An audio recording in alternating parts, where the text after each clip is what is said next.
This idea that survival and wilderness skills and learning our ancestral knowledge is this sole pursuit of a rugged individual is a myth that has been perpetuated for like the last 200 years. I think partially because of the pioneer days in the Americas. People really did as Western invaders and settlers into this land that was occupied by Native Americans. They felt alone and that they had to have all the skills themselves to kind of set up a cabin and set up their farmland and create a ranch. And that was very much an individual or a family effort for a period of a few decades. And I think sort of mythologize that period in American history and thinking that that's a normal thing to do, but it's so not. Every community of humans, of Homo sapiens across the globe has lived in community in nature. And I think this has then been propagated through our fascination for these reality TV shows such as Alone or Naked and Afraid, these shows that depict an individual or just a couple who are struggling valiantly against the threats of nature, and nature is depicted as something that is harmful and it's out to get you, and you have to be the most bold and strong and skilled person in order to defeat it in a way.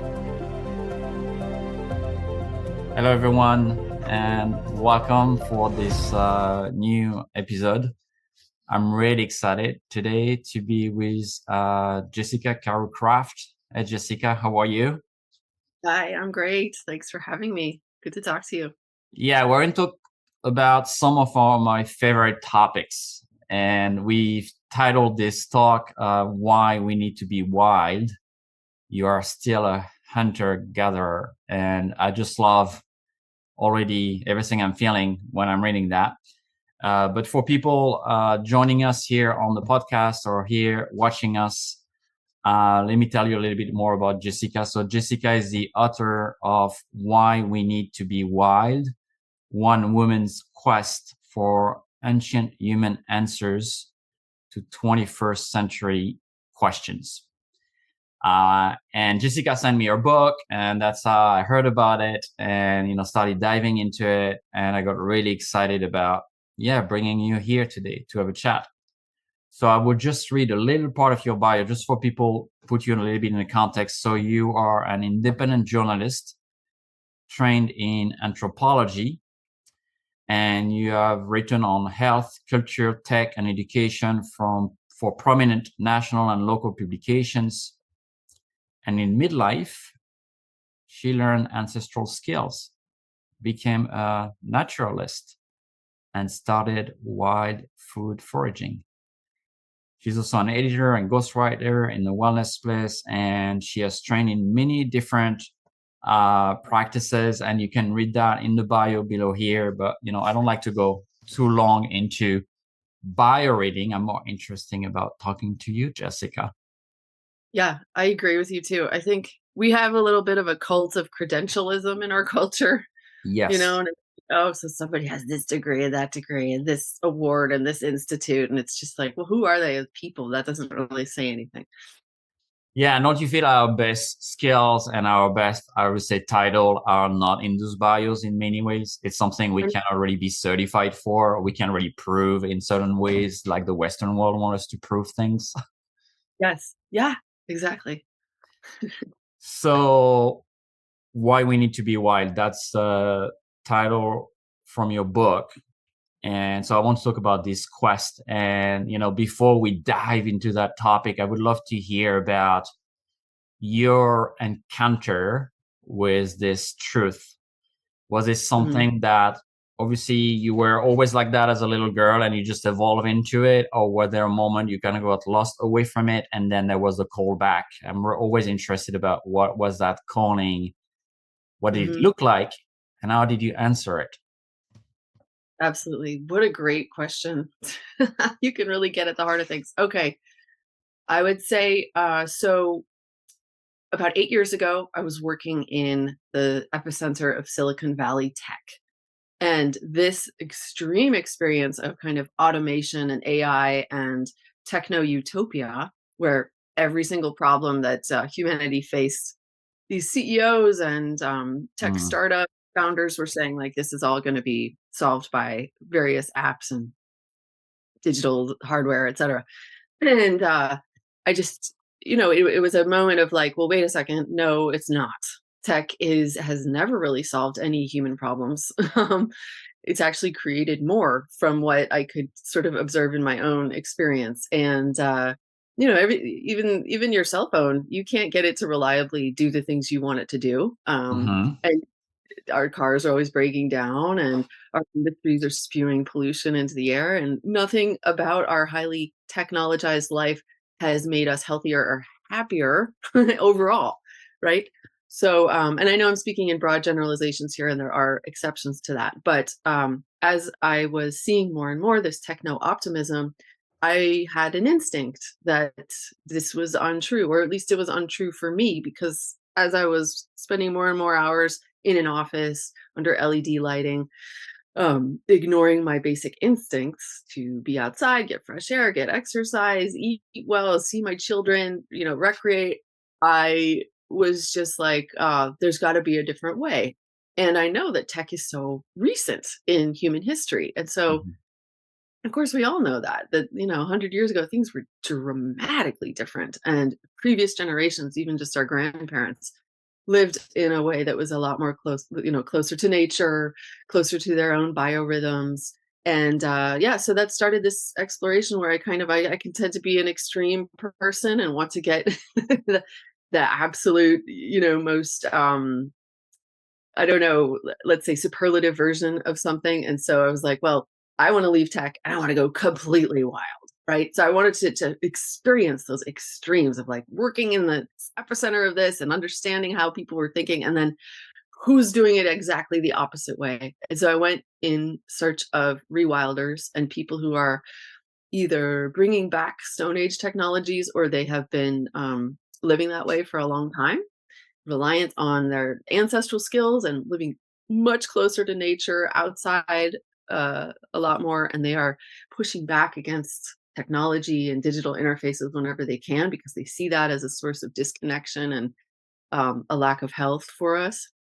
And so that's kind of what happened. But I mentioned the word instinct because I think that I always had as a child an instinct that was more similar to how human societies functioned in the deep distant past, right? So Mhm. when we're talking about hunter-gatherer populations of like even 50,000 years ago, 10,000 years ago, before agriculture and before civilization, what they have is a strong sense of egalitarianism, that everybody has a right to our basic needs, and we are all equal and autonomous.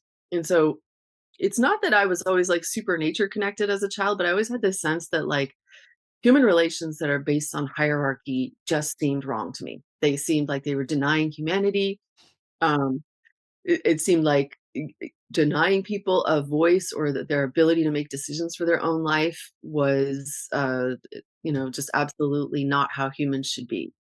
And as and learn more about how hunter-gatherer communities, and once again, making a generalization that kind of proves true through anthropologists' fieldwork, we see that egalitarianism is a central tenet of what it means to be human, and we need to be in small, supportive groups, right, face to face.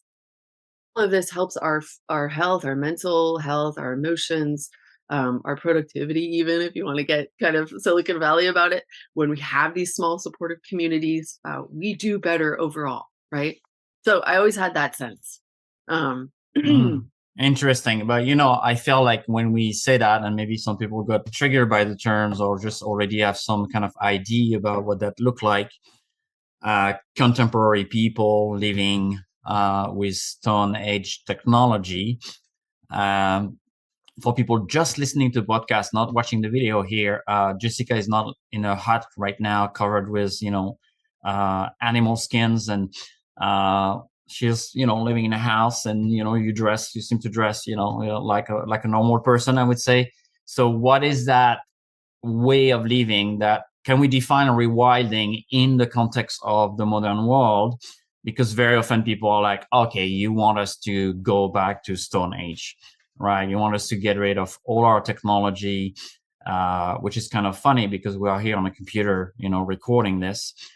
So what is the balance there, or what is the place also for rewilding in the context of the modern world? How do we do that without feeling that, okay, well, this is very fringe, this is for very few people, and you're basically asking me to go live in a hut, and nobody wants to go back living in a hut in the wild, right? In some ways. So what is that rewilding term, Stone Age technology in the modern world? How does that work? What does it look like? Right. Okay. So fantastic question, and something that we absolutely must address. And I have to say, I am not a poster child for rewilding, right? Like, I was a chronicler and an observer of this movement, and somebody who became deeply immersed in it, and did learn the skills.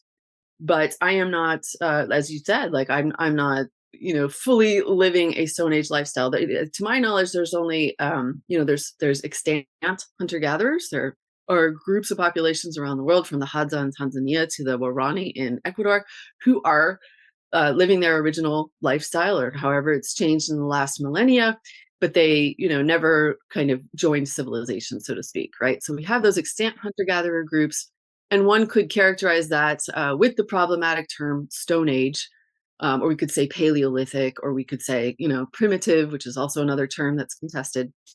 And then there are folks who have grown up with Western values in our modern civilization, with everything from, coffee makers to microwaves to televisions, who, for whatever reason, are drawn towards recovering some aspects of Paleolithic life. And so everything that you brought up are sort of like the characterizations, the Flintstone version of what I'm talking about, which I think is that's the surface impression.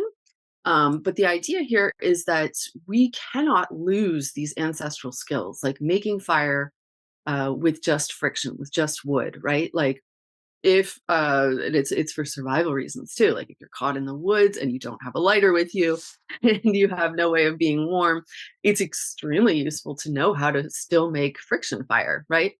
So there are hundreds, thousands of people who are studying that skill, mastering it, retaining it for either future survival possibilities, or the fact that our civilization will collapse at some point in time, right? We know this. This is just inevitable. We just don't know when it will happen. Every previous civilization has collapsed, from the Minoan through, Greco-Roman times, the Easter Island. Every civilization has a rise and a fall. And so we're just like, many people are looking at ours and saying there are many signs that ours is also approaching collapse. And so retaining these skills is a way of ensuring future human survival in whatever form that takes. The most resilient and longstanding way to survive on this planet is by using foraging skills and our ancestral body of knowledge that is now 300,000 years old. Okay, so when we're talking about how to rewild in the contemporary context, this is about learning some of those skills for your own personal fulfillment, if you are motivated to do that, right? There's no kind of global sort of this liberal idea of like, everybody must now drive an electric car, right? The rewilding movement is like, if you're drawn toward this and you would like to investigate barefoot running or shelter building or friction fire making or hide tanning, there are resources available to you.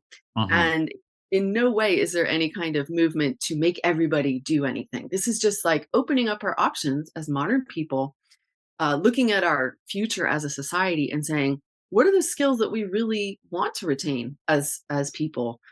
Is it the swiping and the tapping and ordering Uber Eats to our house? Is that really the best skill we can work on right now? Or should we also have the skills of basic human survival, face-to-face human connection, health, and physical activity outside, right? So when people get scared about it, it's just sort of laughable to me, because the fundamental principle, as I said before, is human autonomy. You get to make choices about your life. You get to decide what you want to do. And that is, I will never tell somebody that they need to rewild, right? It's got to be internally motivated. So, I definitely feel into the need to kind of take care of our own health, right? Knowing, okay, which plants can I find in the forest that can help me with that elements? What kind of wild food I could forage? Potentially, yeah, I get lost and, I'm going to survive. Do I know how to make shelters? How do I filter water? How do I make fire? Yeah. But I feel, one of the topic would love you to talk about. I feel, at least for me and many people I've known in that movement, there is an underlying deeper desire, which is a desire for community, a desire for connection. And I put that in the context of how hyper-connected world, right, where we have thousands of connection every day through social media and, the digital world in general, or even living in massive cities. I used to live in New York City, and you encounter millions of people every day, pretty much. But there is no true community. There is not that deep, intimate connection with a group of people. And I feel like a lot of people come to sometimes events where offering trainings around rewilding and foraging and making your own preserved food and things like that, not just to learn the skill, but to be with people that are interested in the same topics, to be in community. So can you talk a little bit about that in the perspective also that many people see this work or rewilding as very like the lone man in the forest, right?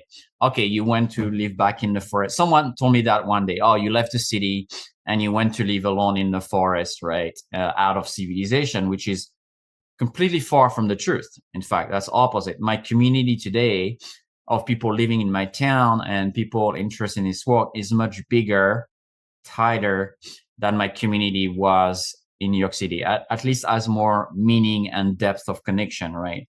So can you talk about this myth of the lone man or the lone woman in the wilderness in the context of this movement of rewilding and exploring ancient skills?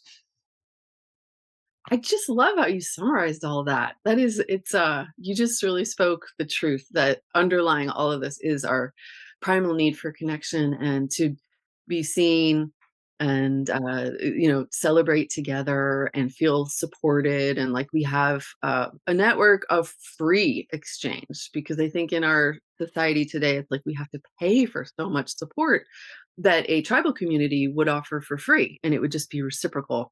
So we're getting the therapists and we're getting the medical doctors and we're getting whatever coaches or life, additions to our life that maybe your auntie and your grandma and your uncle and people around you in your community would have done for you. Even babysitting, right? You can't get anybody to care for children for free. Mhm. So I love that you also are talking about how there's this really big divide in terms of building community in rural and urban America, but I think it's also global. It's widespread. And I encountered the same thing. I used to live in San Francisco and in the East Bay, in California, and then I moved out to the Sierra foothills, thinking, "Oh, I will just be alone in the woods in some sort of ironic fashion." And I was like, maybe that's my fate. And then discovered that when you live rurally, you are so much more dependent and in touch with the people around you.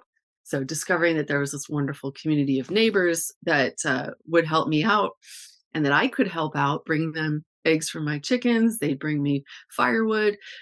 We would gather together sort of in this unintentional community. So I definitely experienced that as well. Mhm. And, this idea that survival and wilderness skills and learning our ancestral knowledge is this sole pursuit of a rugged individual is a myth that has been perpetuated for like the last 200 years. I think partially because of the pioneer days in the Americas, and people really did as Western invaders and settlers into this land that was occupied by Native Americans. They felt alone, and that they had to have all the skills themselves to kind of set up a cabin and set up their farmland and create a ranch. And that was very much, an individual or a family effort for a period of a few decades. And I think we sort of mythologize that period in American history, um, in and thinking that that's a normal thing to do, but it's so not. every community of humans, of Homo sapiens across the globe, has lived in community in nature. And it's actually kind of a tragic or difficult, or it's a rite of passage when one sole person goes out into the wilderness from that tribe, right? It's the Mm. vision of many Native American groups, or it's some sort of tragic thing has happened where people have to survive. But optimally, humans live together. And I think this myth has then been propagated through our fascination for these reality TV shows, such as Alone or Naked and Afraid, these shows that depict an individual or just a couple who are struggling valiantly against the threats of nature. And nature is depicted as something that is harmful and it's out to get you. And you have to be the most bold and strong and skilled person in order to defeat it in a way, right? So it sets up this sort of dichotomy of nature bad, human good. Also, that only the superior humans are able to survive in nature. And all of this is completely false. And it's not shown in anthropological evidence of any human community, right? So, Ishi, have you heard of Ishi, the last Yahi Indian of Central California? Right. So his entire tribe was massacred by white settlers and ranchers in the late 1800s, early 1900s. And he was so decimated. I mean, he was like a 40-year-old man, had grown up completely surviving off of the land. But once his tribe was gone, there was no purpose, no meaning, no ability to survive the way he knew how to survive. And so Ishi, the lone man in the wilderness, comes down off the mountain he was on and joins civilization because his primal need was for human connection. Mm. So I think just even that story shows us that even the most skilled Native American is incapable and doesn't want to be alone in the wilderness. Mm. Yeah, I felt, it's like parenting, like grieving, like building your own house, like hunting or gathering for food. All of the things, we've done them for hundreds of thousands of years in community. Mhm. Yes. Right? And here we are in this modern world when none of that needs is through community, right? You can just go online and order your food. You can just go to the supermarket for it. You're told as a mother, and we'll talk a little bit more about parenting, but you have to do it on your own, right? This is your job, right? Where parenting was very much a community-based skill and task, and it still is for many communities around the world. Your house, you're not going to build your house, right? You're just going to hire people that have that skills, right? And you're going to pay for it. When I am in Peru, in the communities up in the mountain, obviously because of the difficulty to have access to materials, because you're far and remote communities, everybody help everybody, right? So you might help me to Yeah. build my house, which means I'm going to help you harvest your corn, which means maybe someone is going to help take care of the kids, right? There is interdependence and interconnectedness in every aspect of life. So much that even in the Quechua language, in the ancient Inca language, there is not a word for mine or my. You can say, this Oh, I is love my that. house, this is my Yeah. bag, this is even my car or my TV. It's ours. It's always a we. It's so deep ingrained in the people that they don't have a word for it.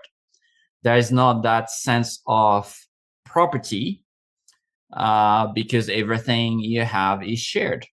So there's Mhm. no need for the word, right? And it's very hard to translate and explain our view of the world, the way we as Westerners live and relate, because we have a word that doesn't exist in their language, right? But that's how deep it is in the culture. And and I want to share to people here that those cultures, they have cars, they have solar panels. It's not like they are out of the world completely, but they still somehow have kept alive a way of relating that can be experienced at least by Westerners, you know, and I want to share this is not me as a tourist visiting. This is me spending 3 to 6 months every year for the past 15 years. So having Yeah. a long experience and still not knowing, you know, their life fully because I don't live there permanently and I'm not from that culture, but where I can see a level of fulfillment, of individual joy that I rarely experience anywhere else. But Mm. in that type of community, I experienced that in Peru, in the jungle, too, in the Amazonian forest. I experienced that in other type of communities that have to rely on each other for all of that.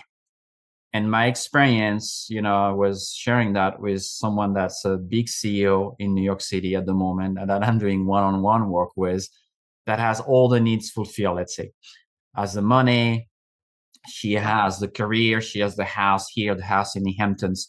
She literally have everything, but she's was sharing with me, and she has a huge company with over 1,000 employees. She was sharing with me how lonely she feels in her life. Mm-hmm. Mm-hmm. How she felt to a certain degree that she's living a lie, and she cannot really put a pinpoint where that is from. You know, where is this coming, this sensation, because she has ticked all the boxes of what society is expecting, and somehow this belonging is not there. And I was Right. sharing about, yeah, that being that we are, that has evolved around hundreds of thousands of years with certain needs, and she's a little bit like a potted tree.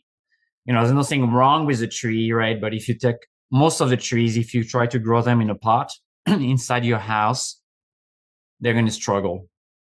Mm-hmm. And as human being, I feel we often think, well, there must be something wrong with me because Mm-hmm. I'm not experiencing this level of fulfillment and joy that I've been told should be present if I do that. So can we talk a little bit about us as the potty tree in some ways? Uh, Yeah.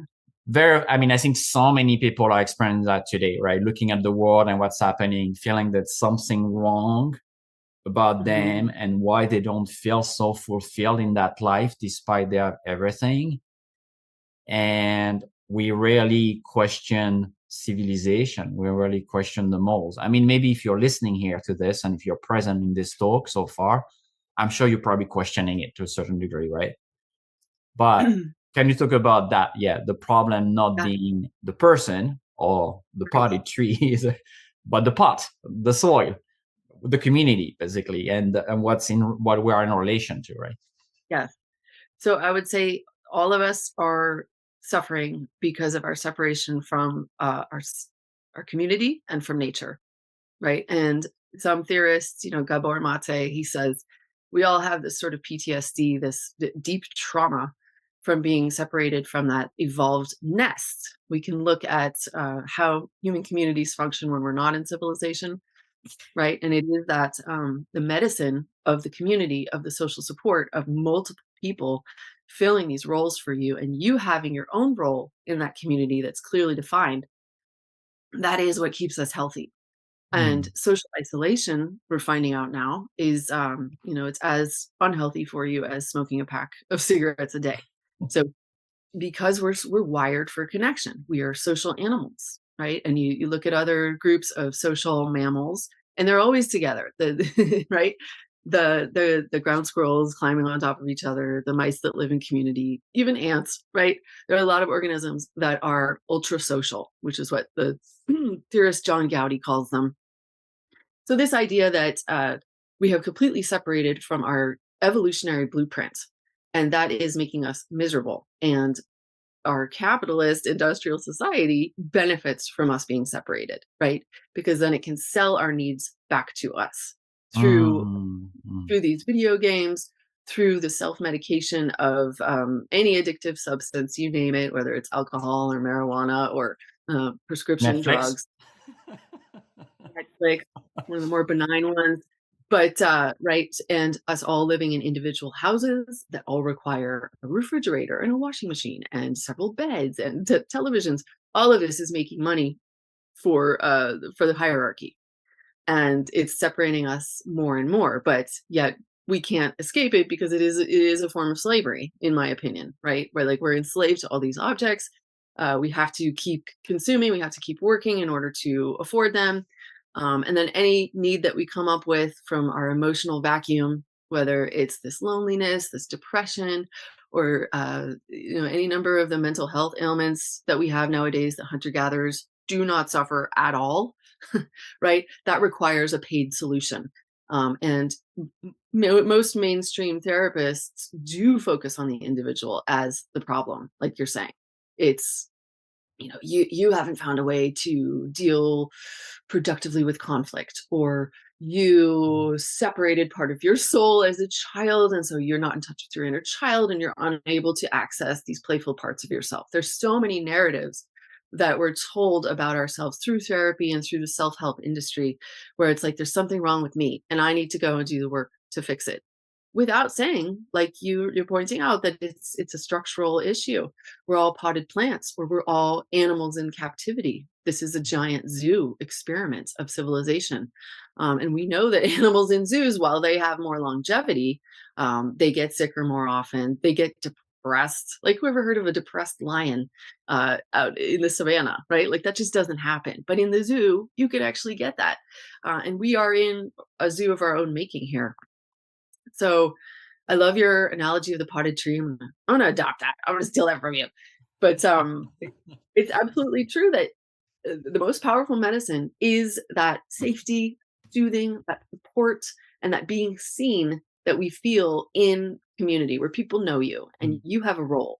And I would guess that your CEO client, she's just been chasing this ladder of success, which is what the cultural script tells her to do, right?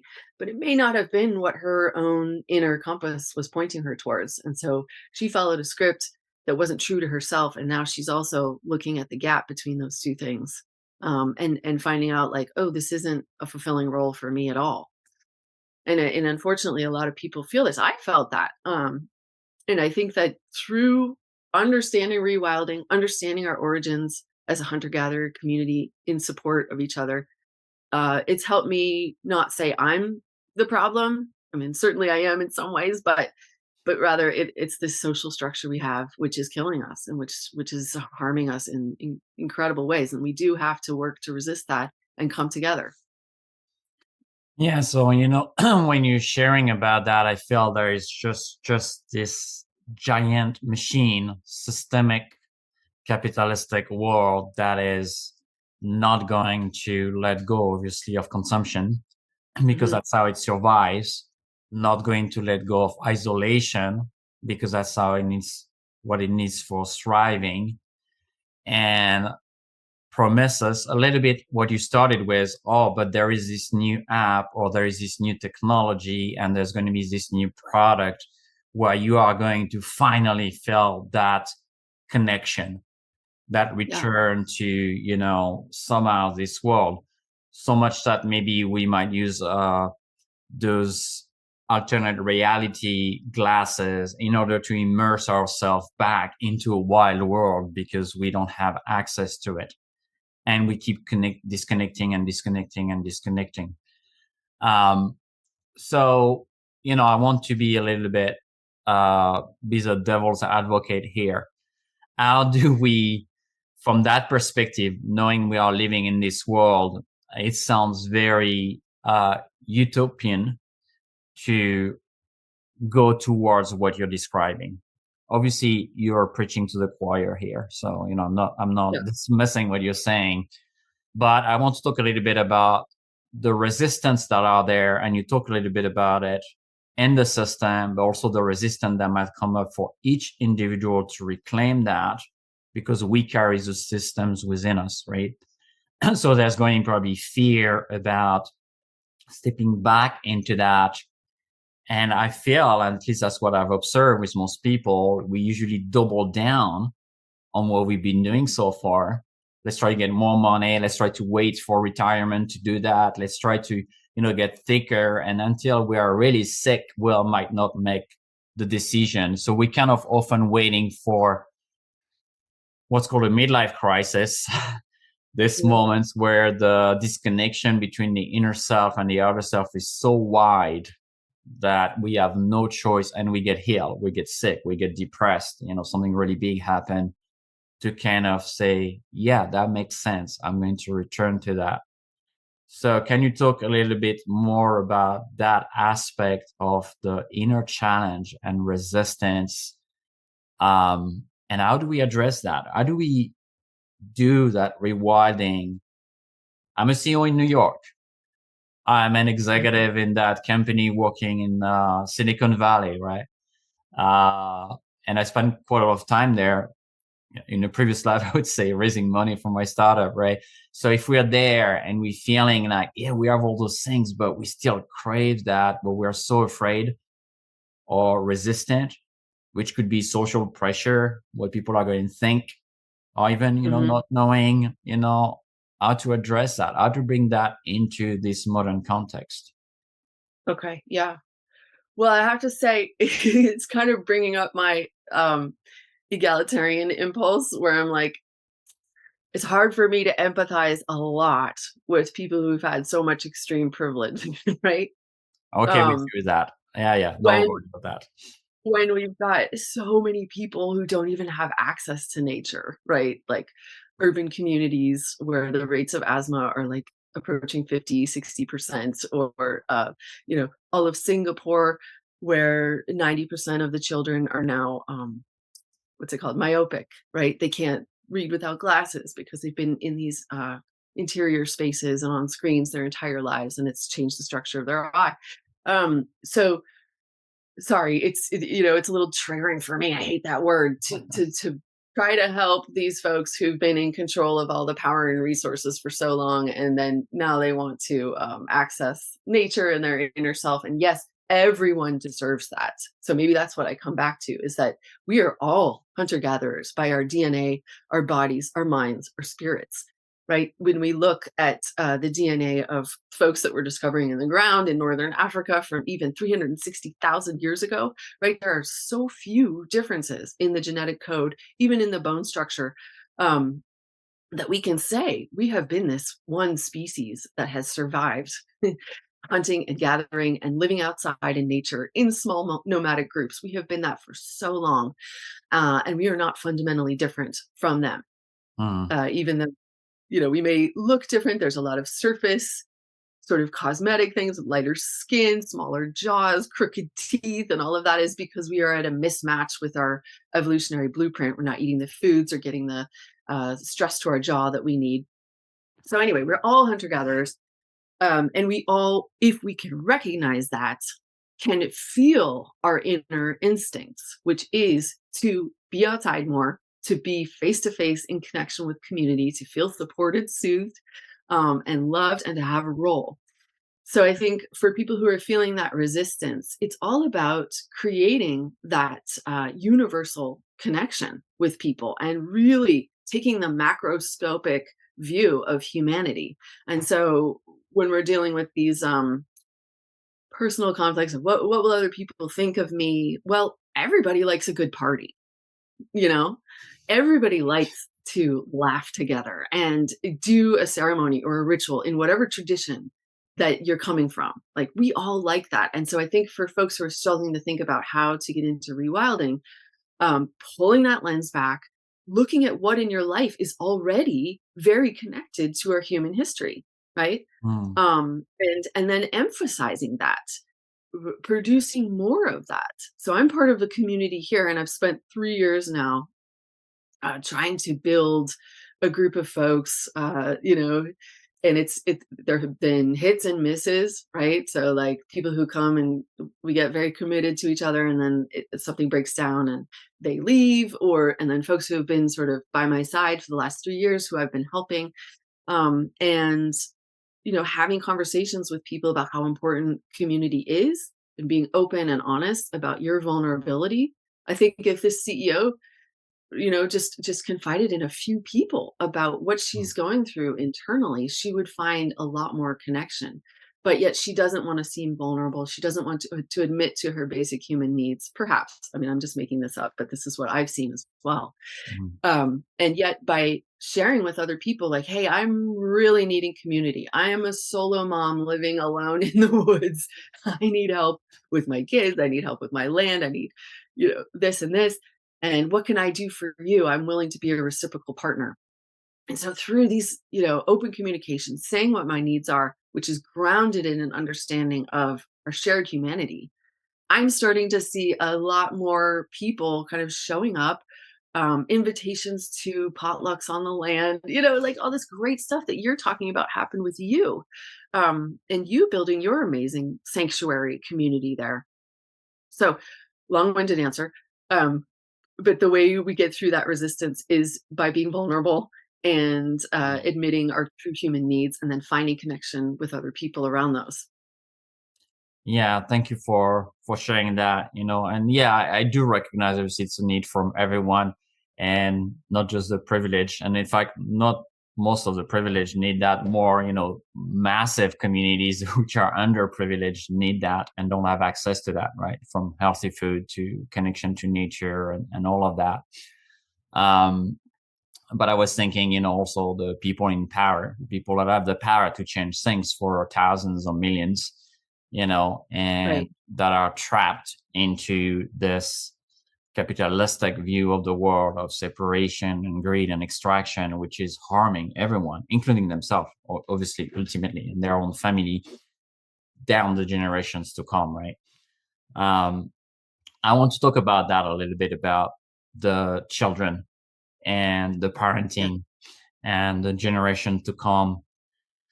We've put I'm going to continue with that analogy of potted trees, right? We're putting our children Great. into classrooms that are very sterile under this LED light, like you mentioned that you were in, uh, very often very disconnected from nature. There are now hundreds, if not thousands, of studies about the benefit of nature for schooling, different type of school for children that has massive impact on their mental health.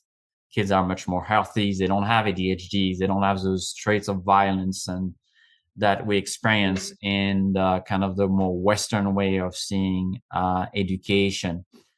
So I want to ask you as a mom and as your experience Yeah. as a parent about rewilding parenting, the necessity of it, what you've seen, and what parents that are listening, are experiencing with their children, and what can be done to provide, making sure that our kids don't forget those skills, making sure that our kids grow healthy mental bodies, emotional bodies through that kind of life, at least a part of their Mhm. life as those aspects embedded into it.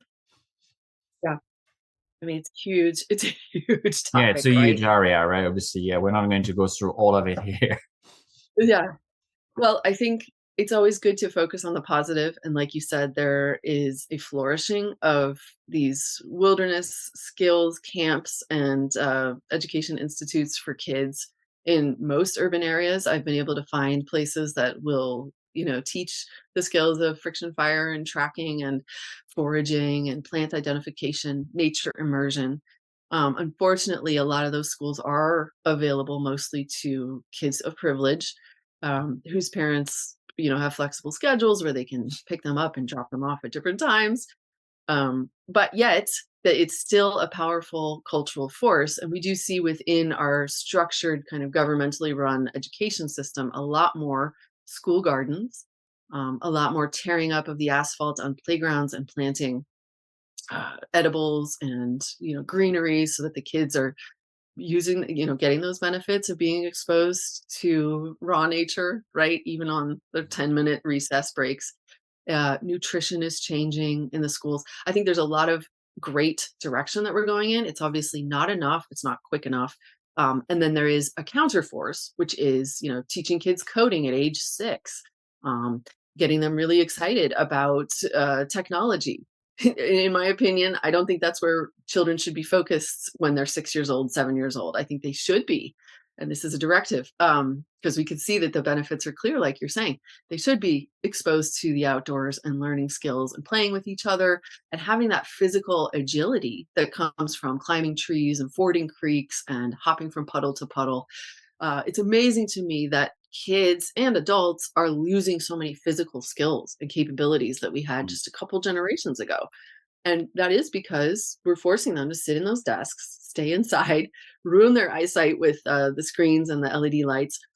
And, when I go into parks with my children, it's amazing to me when I see other kids and they're like afraid to step on a log, or, they don't want to cross a creek by stepping on stone because they're going to get wet.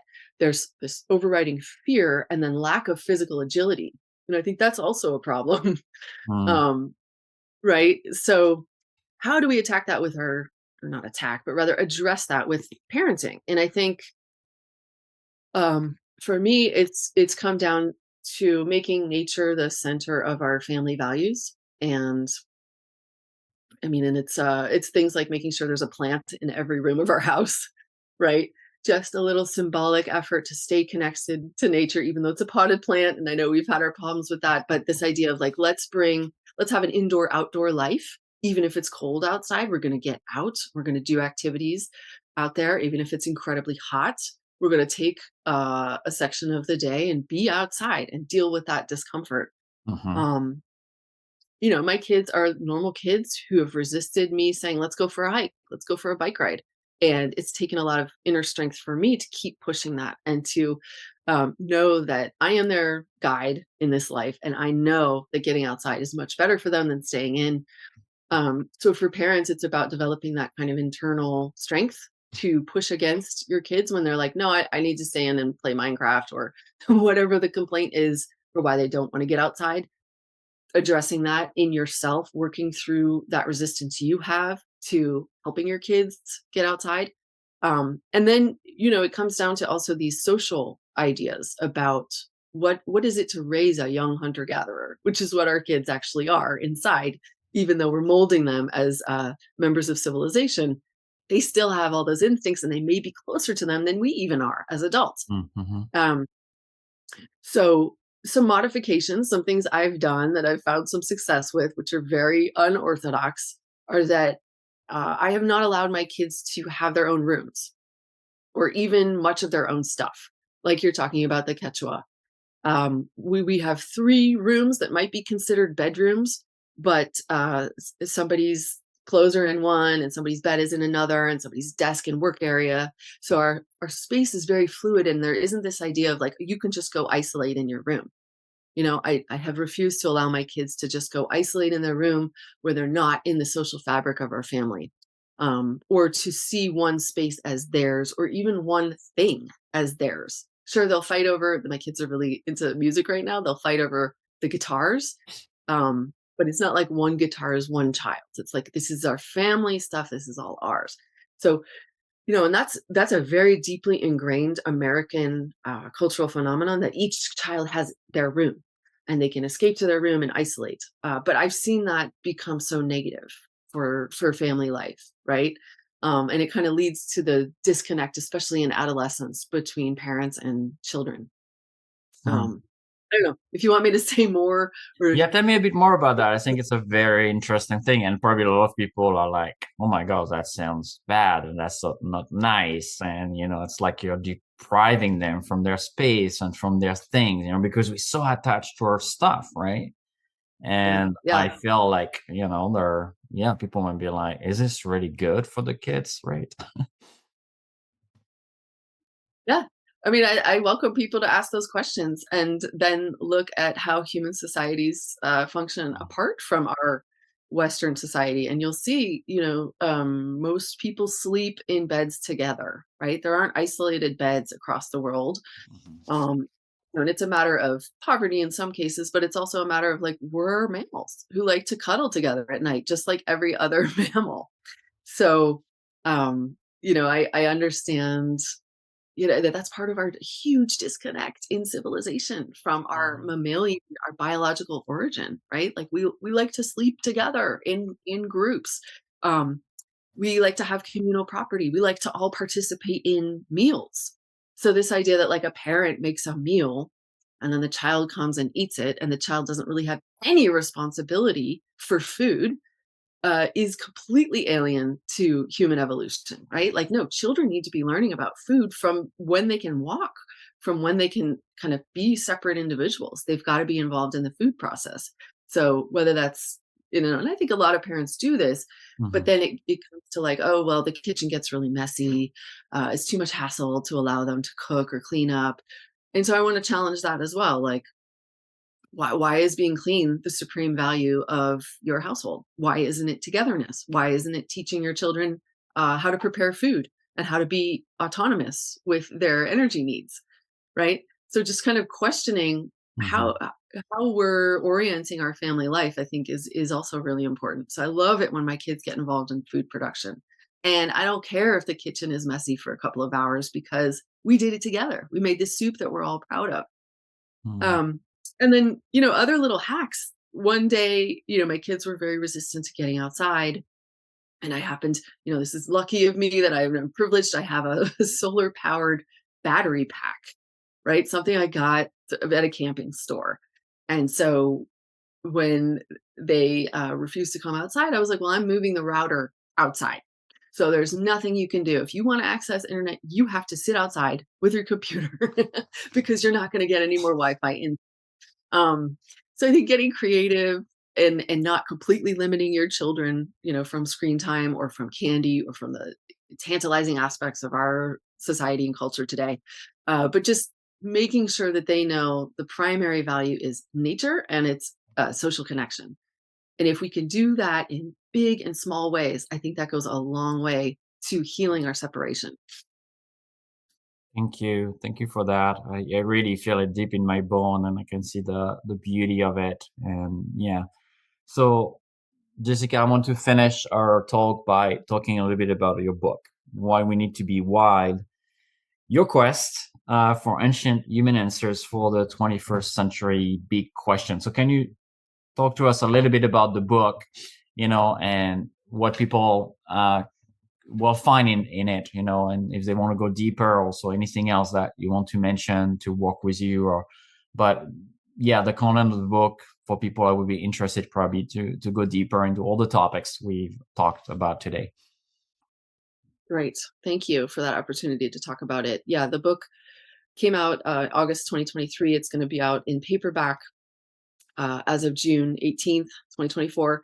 It is an immersive nonfiction account of my attempt to learn wild skills, ancestral skills, weaves anthropology and archaeology of ancient human cultures and how we functioned in those nomadic groups.